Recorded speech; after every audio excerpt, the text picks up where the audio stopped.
Yeah, so I did file a lawsuit today against the Board of Behavioral Health. Mind you, is why I sent out final kangaroo courts. This is like the finale. I'm like, I gotta have the finale be the lawsuit, right?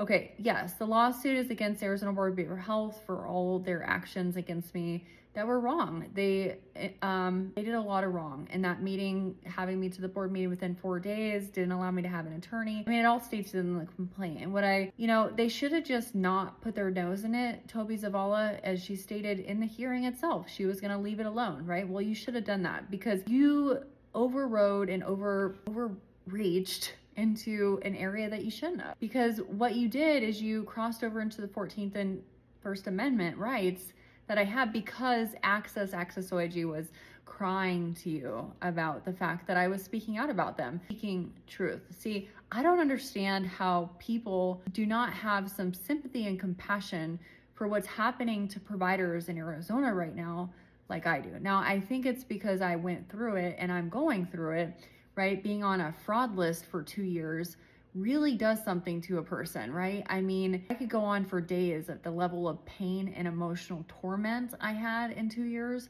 you guys. And that sometimes I continue to feel it at levels, like I said the other night, I break out, like I miss my business, right? Don't worry, Toby Zavala, I'm not impaired because of it, okay?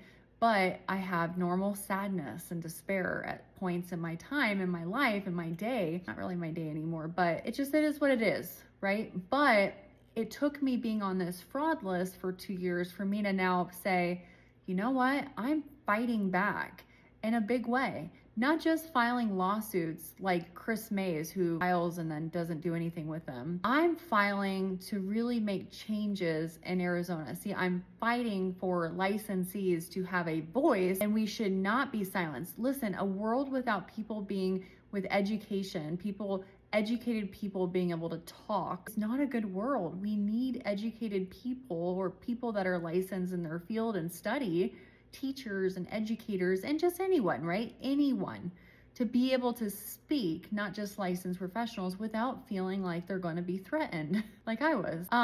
Yeah, so I'm excited, right? This is an opportunity to change. It's not about money. It's really about fighting back in a system and agency that is mistreating people, human being, you and me. Yay. Okay, bye.